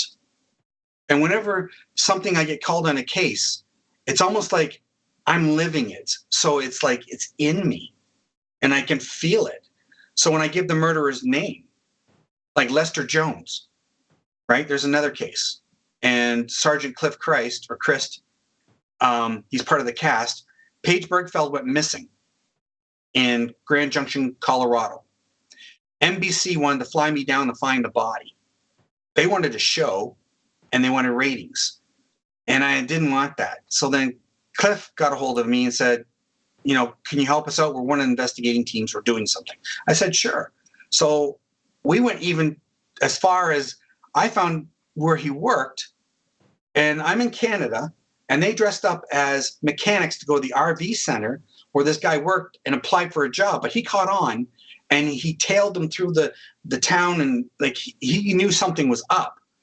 But sure enough, Lester Jones is in jail now for double homicide. How did that all come about? You're going to have to wait for my tour, because I'm not going to explain it on radio. Well, darn it. Yep. Well, that's the whole premise. No, that's the whole premise of the tour, right? I mean, I've spent so much time and money and putting this together for over a year. And I got folks out there who are going to, pay good money to come and see me. And so I'm going to spend a lot of time, and there's only 30, 40 tickets for tour stop. I'm keeping it intimate, and I'm keeping it so that people can do this. I'm bringing real case files that have been solved by me that are not in the media and never been published. And I have the records for them. So I'm going to put people down and say, here's a good example. Rob, we need you in Maryland. A CIA agent's daughter went missing. Can you come up here? I said, sure. Give me some stuff first, like I always do, right? So I'm doing all my doodles and all my stuff on paper, the winding road, the garbage, everything. And I'm talking about timelines and everything else and towers and everything. I fax this all off down to the DSA in Maryland. I get down there. FBI find the car, Washington, Virginia. I go through the motions after getting out of the Ronald Reagan Airport with my wife. We go into the office, and he says, suspect A, suspect B, right? Here is the victim. And he goes, here's a map of Maryland and Virginia. And he throws it down. He goes, find her. And folks, that's how it's done for real. It's not NCIS or First 48 where you watch and they dramatize everything out. And then halfway through the show, you go, oh, I knew it was him. I knew it was him. It ain't like that. They give you a photograph or they give you a map and they go, do it. And so you go, wow, I got 2 states to look at and I got to pinpoint one small area. Well, I went back to my hotel room. I cracked a beer after they escorted us back. I'm mad because the whole situation of this girl missing and these 2 guys and the whole thing, not at the law enforcement. So I grabbed the map, I crack a beer, take a drink, I circle a little road on the map, I throw it down, I said, I'm done. My wife looks at me and goes, Homer's going to shit. He's going to be mad. And I said, no, I don't care. And Homer's the lead detective. And she goes, no, you better give him something. And I said, I just did. It's on that map. And so the next day, they pick us up back to the DSA's office. So now a lot of folks don't realize this too is we got CIA, the FBI found the car, NSA's there. So I'm working with some pretty big integral people, right? And the DSA and detectives. And we're out in the area where we drive, whatever, afterwards. But before that, Homer looks at the map. He goes, get in the car. So we get in the car. My wife's in the back. I'm in the front. And Homer, we're driving around. And he's going, is this the area? And then 20 minutes later, he goes, is this the area? And he's trying to say, Homer, stop the car. And he stops the car and he goes, get out. So I get out. He leans against the car, arms folded. He goes, I don't know how you do it or how you did it. He goes, but you couldn't have known. I've looked at that road that you circled on that map for 2 years. He goes, that's where her phone pinged last. And he goes, Andrews Air Force Base is right there. And the other tower is over there. And he goes, this is where she pinged. He goes, you couldn't have known that. And he was like, I don't know how you did it. So then we searched the area with dog teams. We came up, found a bag, had a blouse. It had a necklace, it had flip-flops, it had flip phones, had a weapon in there and tools like he was missing out of his truck. So then it was raining and there's one area that dogs hit on and it was just filling up with water. So we had to take a break, because it was that season. It was filling with water, whatever, how the lakes or whatever, or the streams get up to become like rivers, whatever. So then we're going to go back to the hotel. I'm going to go back home now. And there's a call on the radio. We know he's here. Can we borrow him? So Homer looks over at me and I look at the wife and he goes, don't worry about it. We'll pick up the tab again. And you stay here when I want to take you up into Washington. So I said, okay. So there we go, off to Washington. And it's a high profile case of a bike gang member who, it's very gory, these things. He stabbed, he shot, and then he had sex with the girl while she was dying. And he stuffed her body in a red bag, sleeping bag, and then he buried her. And he said, I'm going to bury the bitch where I can see her every day. And it was on film. So then he's in jail since 1991. 1986 this happened. 1986 this happened. He's in jail. 1991 they start digging for her body all around this area, this farmland. But by now there is multi-million-dollar homes all over the place. So they drive us up and it's like on the set of E.T. And I'm looking and it's really crazy. And there's diggers everywhere and there's cop cars everywhere. And we get on there and there's all these distraught cops. And they're like this. And they go, at the last hole we just dug. Well, this is it. He goes, we found charred remains, but we don't know if it's her. They're so small. We sent them out for DNA analysis. He goes, you're on my death scene. He says, you tell me something that's going to make me want you to stay here. And so I look at Homer and I'm thinking to myself, well, he just asked me to stay, to come up here. And now he's doing this, right? And I'm getting a little upset. And one cop, he's like 10 feet tall like this. And I said something and he goes, he made a joke. Oh, there's 1,000, whatever. And I said, yeah, there's 1,000 comedians out of work and you got this job. Like, back and forth banter, right? So finally that all broke the ice. And I looked at John. He's been there since 1991 digging these holes. And I said, yeah, I see something's buried on top of her. It's not cement. And it's like round, like a tank. And he hugged me like that. And he ripped the patches off his arms. I don't know if you ever see me. Once in a while, I post them on Facebook, the patches. And I go, this is what you get when you go with law enforcement. I got a few of them. So I just post. And that was Culver County. And I posted them up. And I said, he ripped them off and he handed them to my wife. And he goes, nobody knew that. He goes, nobody knew that. He says, we only know that. And he goes, what? And then he started to explain. They did a jail sweep. And the reason why they're digging so bad and so fast to find her body was he had a list of names with check marks that he was going to come and bump off, the fellow biker guys, because they turned state's evidence. So he wanted to kill them all, right? So he goes, show me where. And I said, you have aerial photos. And so the younger guy runs over to the car, comes back with an envelope full of photos, black and white, from 86 and all the way through. So I took one photo that there was a trailer that he lived in that was over here, and about 100 yards was a sister, and she lived over there, and it was all farmland, right? So I looked at it, and I turned it like about 30 degrees, and I said, watch the topography of the land. There's the creek, there's the tree line, a little different now than it was back then, but you can still make it out. And I said, her trailer was over there. I said, tank, right? And he goes, yeah. And then the one guy takes off. And he's running over there. And so John goes, follow me. So we went over there. And he goes, where? And there was one spot, I kid you not, it had, I'm going to say maybe 12, 15 feet square of iron rod fence. And in the middle was a tree. And then it was like vegetation in there. But the land went like this. And the tree was there.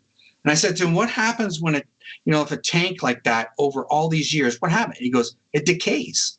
I said, well, if the tree's like that and the land's going like that, and that's the only spot you never dug, and that would have been the perfect spot because her trailer was there to put a septic tank, she'd be there. Oh, he hugged me again, and everybody went, they all stood up, and the cops are all looking. They had to go get warrants and everything to do that. And in the meantime, I turn and look, and the lady that owned that house, she was in the window, and she was going like this.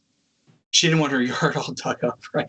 But yeah, so I mean, that's the type of cases I get on, and that type of thing. And that's how they do it. So when I go to do the tour, I'm going to be going to people, here's a photograph and his name, and that's all you get. And you got to start filling it in, because that shows your true ability. Yeah. And if people start sitting there and they start going, oh, blah, blah, blah, blah, blah, then I'm going to try to correct them and bring them back and focus, but show them where they faltered. I'm not going to go like, oh, you're no good or anything like that. I'm going to show them and try to keep them on track, to show them, how to feel, not think, but to feel. Right. And this whole story that you've told me reminds me of a case I worked years ago. There's a murder case in Ohio that's over 20 years old. And there's been a conviction, but no body found. It's one of the very few cases that they were able to convict without a body. And I felt immediately for the mother, because she's been looking for years. She wants to know where her daughter is.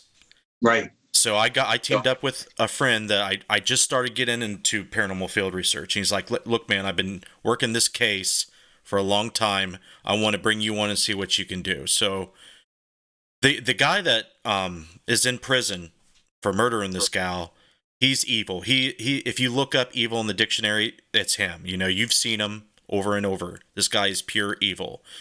And I'm not going to tell you the whole case, but I mean, this woman still doesn't know what happened to her daughter, where her remains are, what happened, because he will never tell. and it haunts me. The psychics that's come on, that's tried to help me with the case. My question leading out of the story is: has there ever been something that you've worked on that seems like there's evil involved, and things start happening to people that are trying to work on the case to stop them from finding out where it is? Because this is what happened. This, the guys worked with ended up losing. He went away for like a year and a half. His sister tried to burn him and his dad alive in a house out of the blue and kill them, burn them alive in the house just out of the blue, and she's still in the loony bin. A psychic from Tennessee tried to work on the case, and her husband went, just came out with cancer and almost died, and her whole life flipped upside down. And everybody that's tried to come anywhere near this case has bad. It's almost like a curse type thing. I don't know if you believe in this sort of thing. Have you any experience with this, or what would be your view on something like that? Yeah, I do respect that analogy of thought, and I do know where you're going because I've seen it. How can I say it? I have a more realistic point of view on things because I know people who are evil, and they say, well, evil touched me, made me do this, and that's what. No, it's not. You just did the frickin' murder, and you're going to pay for it. Right. And a good example would be, I'm down in Kentucky, and actually the mom just got justice because her daughter was just killed, and the guy got served 13 years in jail now. But it was her father and her brother, double homicide again. And I'm down there, and Andy says to me, I said, let's go to the weakest link. I said, give me some Bristol board and some markers, and I'm going to profile him before the murder, during the murder, and after the murder. And we're going to show him this, and we're going to get him to read this if he agrees to meet with us. He's the weakest link, right? I already got done talking to the suspect A, and all he wanted to do is want me to come up his driveway so he could shoot me, right? And I said to him, Ronnie, those two gentlemen you murdered are going to eat at your soul, and you're going to think of them often, and they're going to plague you for life, right? And sure enough, Ronnie committed suicide because he gave a deathbed confession, not once but twice. Second time was to a medical practitioner saying, these guys are in my head, and I can hear them, and they're telling me exactly what I explained to him on the phone. So then he offed himself. So, suspect A, gone. Suspect C, I'm holding the recorder under his chin, and Andy's playing tough cop, and I'm playing good cop when he agreed to meet at the end of his driveway. And Andy had enough, and he goes, okay, Rob, you asking questions. And so I said, I know you were there. I know you didn't do the act, but I know you were there. And I know that you really didn't want this to happen, but you're still part of this. And the kid's going like this, no words. So Andy goes, stop. He goes, just a minute. And he ran to the SUV, and he pulled out the Bristol boards, and he put them on the back of the SUV, and he goes, read that. And this is what he thinks of you. And the kid's reading it, and he went white. And he's just staring, and he's just shaking his head. He couldn't believe it. Profiled him, everything he did. And then all of a sudden, he goes, I don't want to go to jail forever. I don't want to go to jail for this. I don't. He goes, I'll tell you everything. And he goes, yes. And he goes, yeah. And we had a confession on tape. The evil part of this, and I know the family is probably watching, the evil part of this is that there's so much corruption in that sheriff's office at that time. And it gets good. I want to tell you, it gets good, folks. Just hang tough. There's so much corruption in there. The sheriff himself that was he was the only one who ran for sheriff. Nobody else ran, so he got appointed. And he was sheriff. He had no police background. He ended up misappropriation of funds and being fired. And it goes down to now there's more to it. I just got stuff sent from the family where there's child pornography and shit with these guys. And so we're not done this case. We're still going to come down this case. There was a good cop on the inside. There's always good cops. During the interrogation videos of these guys taping, the bad cop, who I told him, I said, I'm coming back for you. I did. He put his hand on he goes, if you're so good, he goes, I got a stack of files right here. He goes, you can solve them. I said, don't worry about it. I'll be back. I'm coming back. And sure enough, here I am coming back. Must have been hindsight, just knowing.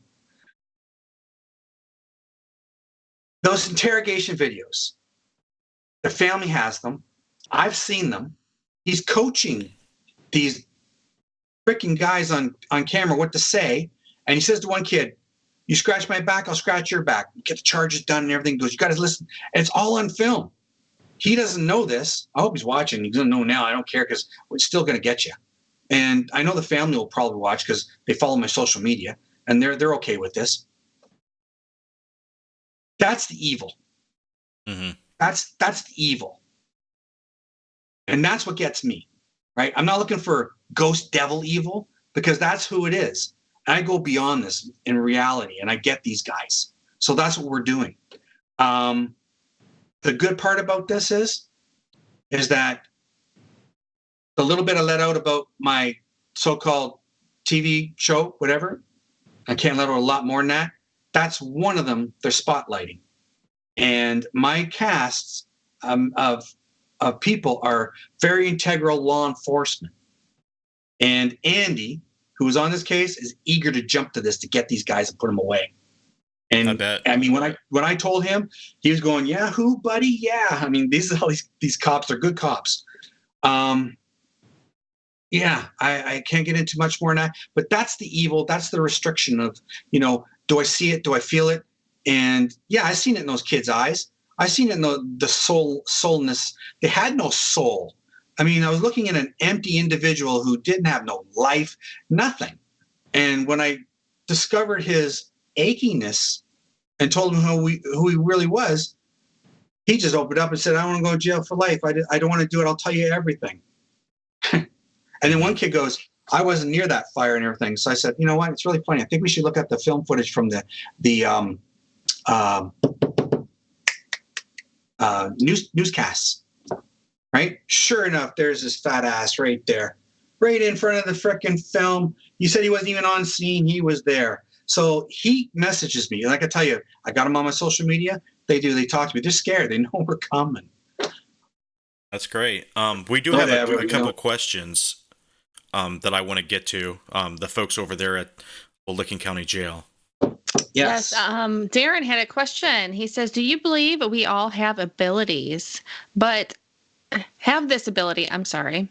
Do you believe we all have this ability, but we're not all able to realize it? Or do you think people are actually gifted?" Just wondered what your opinion is.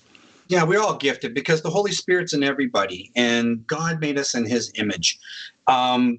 Just saying those lines, we all have what is given to us.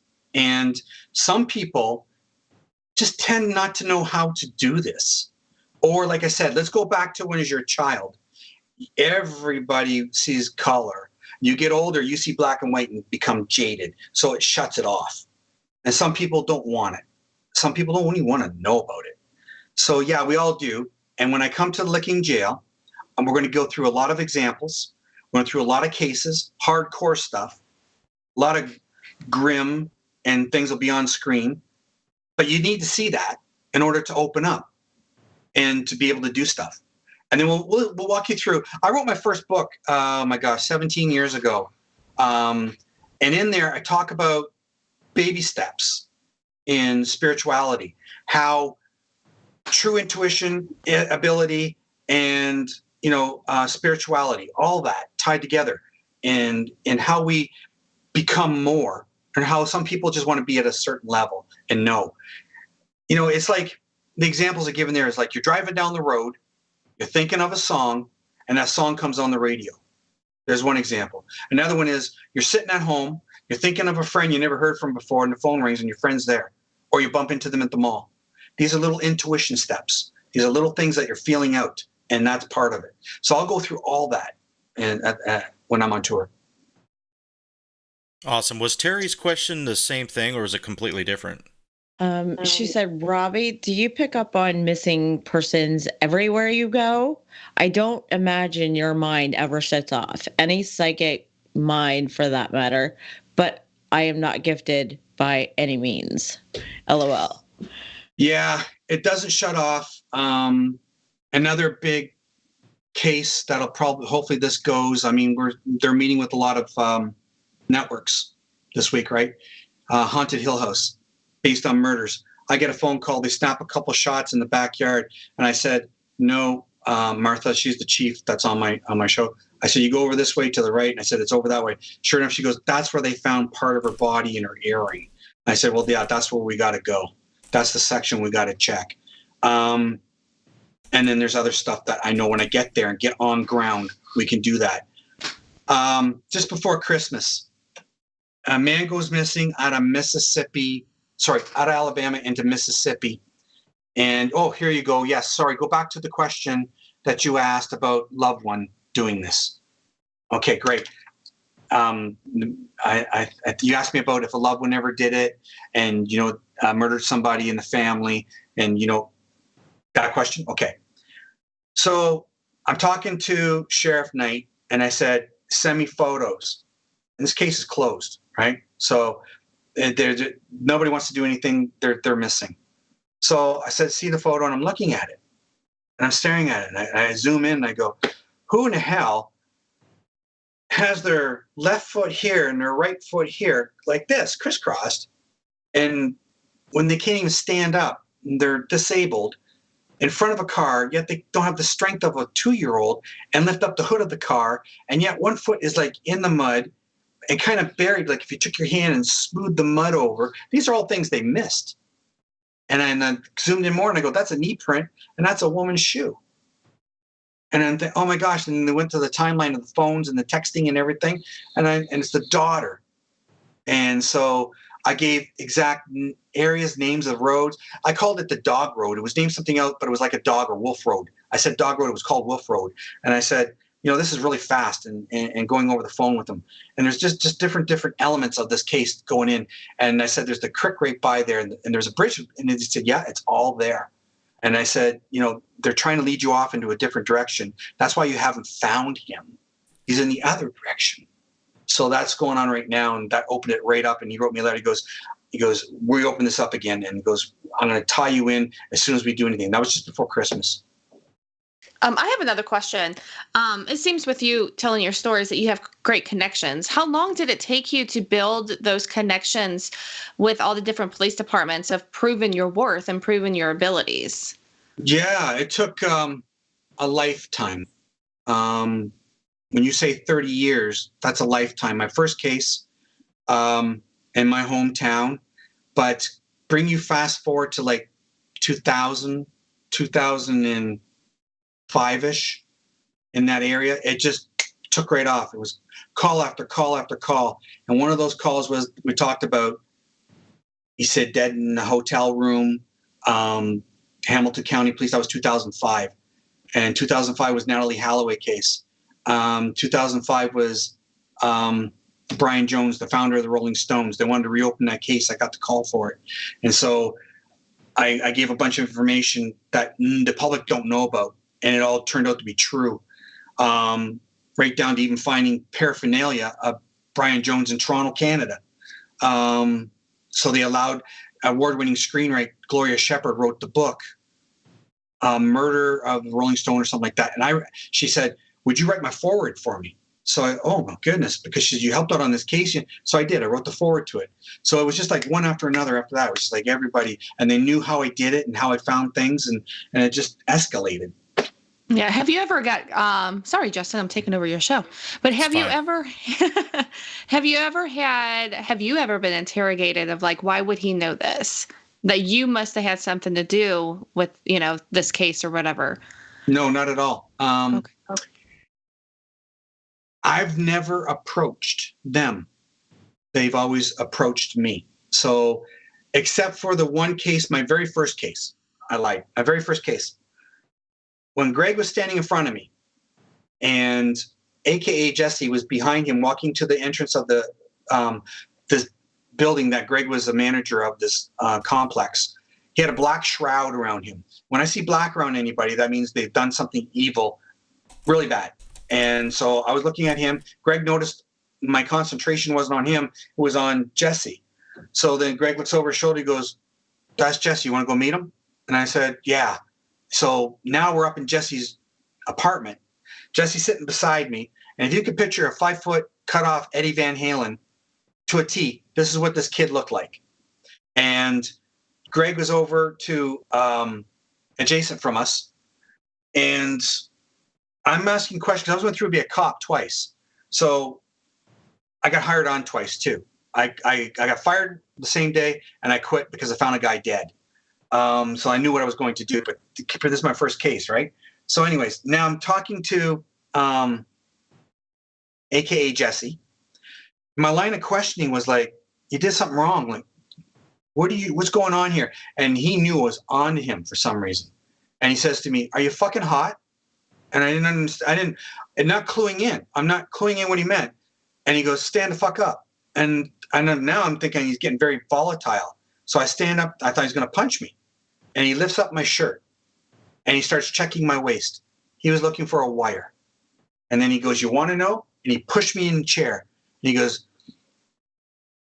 we popped him off like this. And he was hopping like a rabbit. And he's smiling as he said it. Mark Campbell came from Quebec with his family. He was a 14-year-old little boy working a cubicle in a gas station, a little cubicle, 6 by whatever, make a little extra money going to high school. They were ripping off a car stereo. Across the way, Thomas Cook wanted to go and rob the gas station. So they decided to go over there, and sure enough, they shot Mark Campbell and killed him. They told me how they ran, where they ran, the whole 9 yards. After that conversation with him, he says, get the fuck out. So I get up, I go to leave. By then, Greg's already in the hallway. He's freaking out. And as I get to the door, he reaches, grabs me, pulls me back, and he goes, if I tell anybody, he's going to kill me. And then he shoves me out the door. We're down in Greg's apartment now, and his wife's really upset at us for even bothering going up there and doing all this. And I said, Greg, I go talk to the detectives. I went and talked to the detectives. They said, Rob, you have to go back. You have to wear a wire. You have to go through the whole scenario again, befriend him, get him to say exactly what he said to you so we have it. Because we're in court with him right now and over this case of murder. And now it all clicking in. It's like, oh my gosh, now I know all this putting it together. I go, are you kidding me? I will not go there because he's going to kill me. He's already said that. And sure enough, he said he would get off on a technicality and alibi, and he did.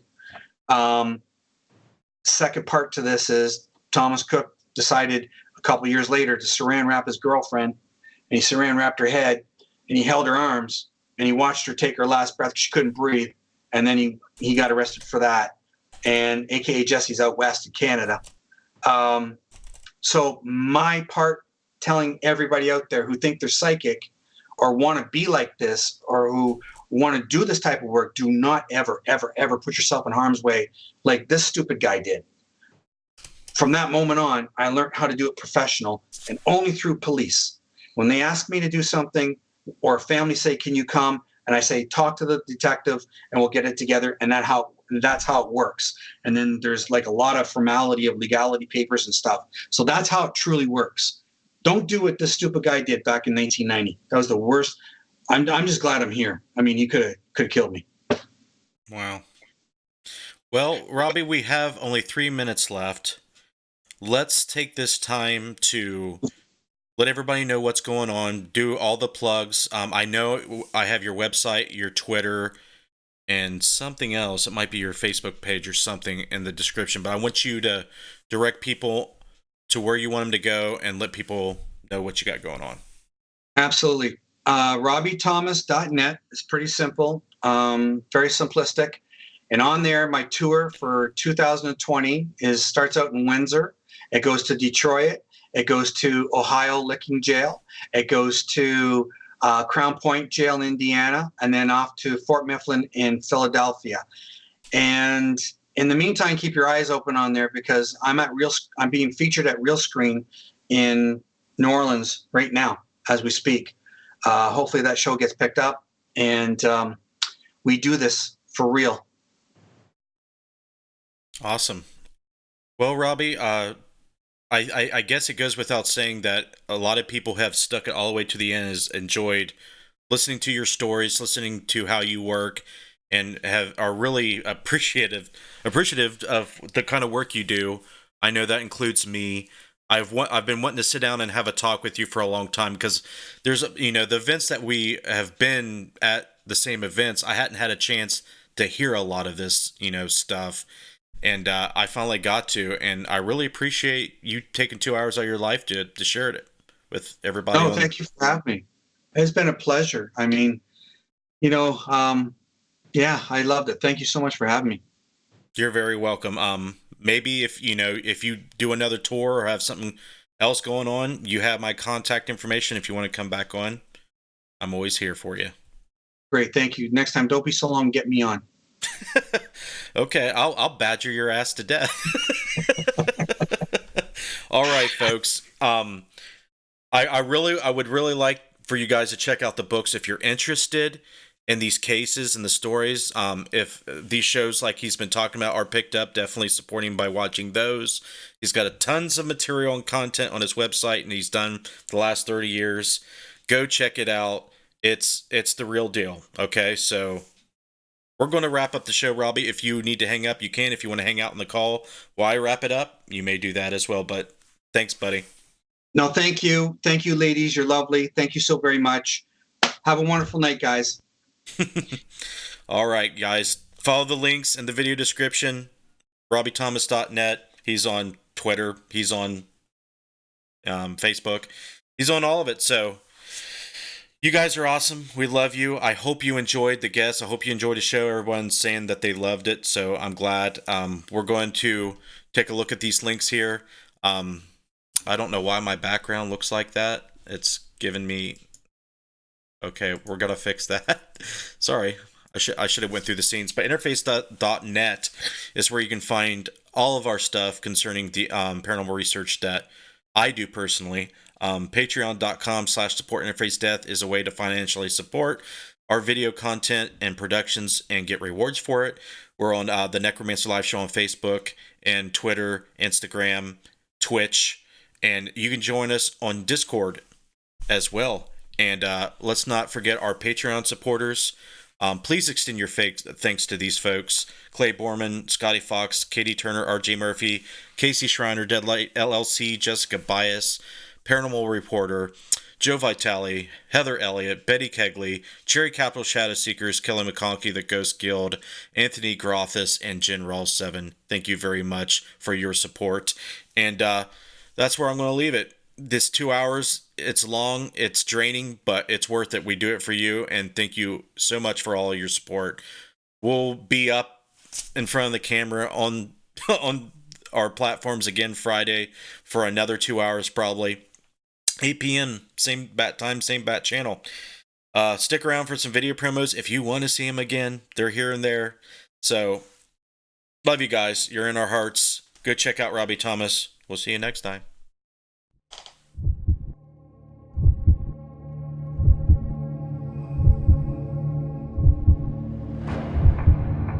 Do you have that drive?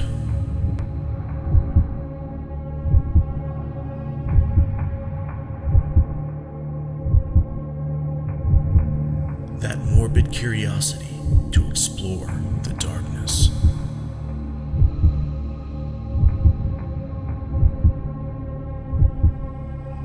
Do you have what it takes to brave the night? You do? Good.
cell. I'd like to see you. What the fuck was that?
Lost your audio from your lavalier.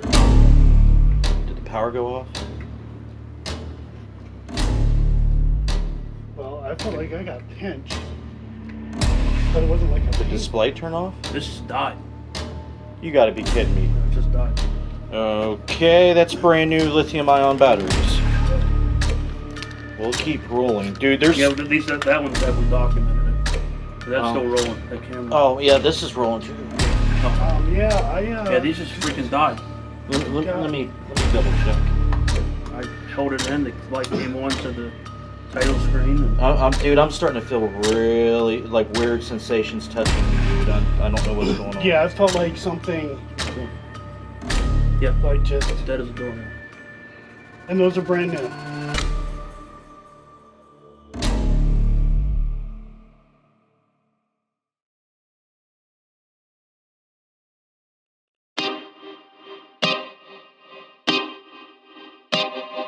This is Jason Bland, host of Midwest Paranormal Presents Paranormal Soup, where we stream live as a webcast every Sunday night, 11 p.m. to 2 a.m. Eastern, with guests who will blow your mind. Live ghost box sessions where you can call into the show to see if the spirits will talk to you, and the world wide web of weird with the latest in paranormal news and evidence. We're bringing the weird every Sunday night, 11 p.m. to 2 a.m. Eastern on our Facebook page and YouTube channel. Don't forget to follow and subscribe.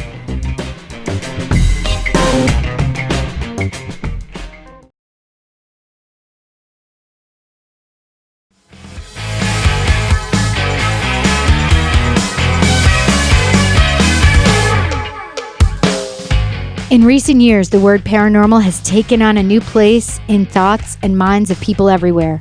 Once a word associated with blasphemy and the supernatural, paranormal has entered mainstream thoughts and conversations. 42% of American population believe in either ghosts or hauntings today.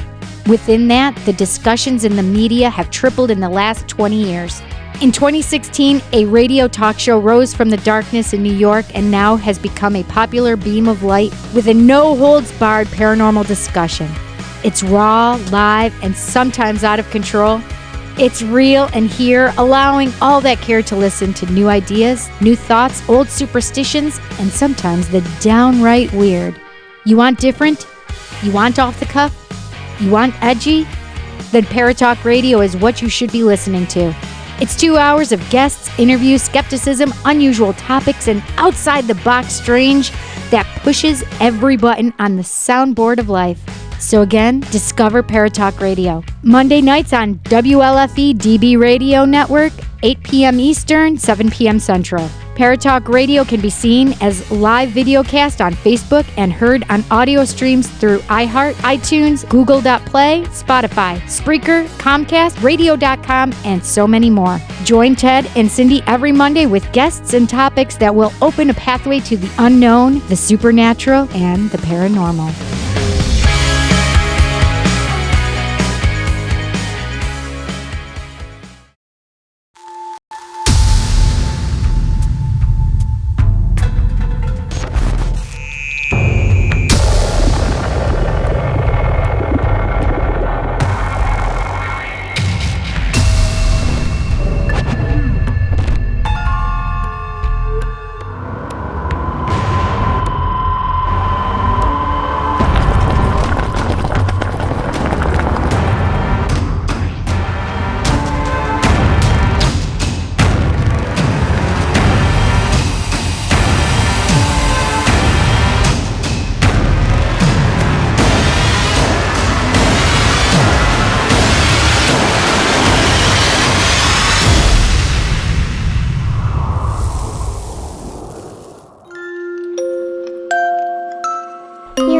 afraid of the dark, are you?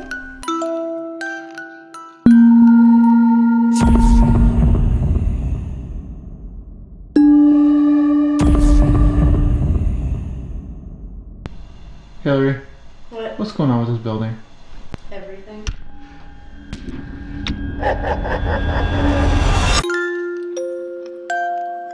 A lot of people will come here and get messages from loved ones. This place was holistic. If you come back up here, I will push you to your death.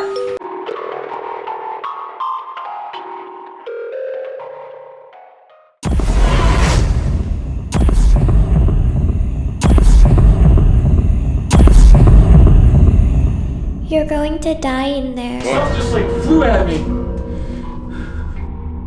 Something big and like gray. Whoa, whoa, whoa, whoa, I just saw someone fucking turn the step.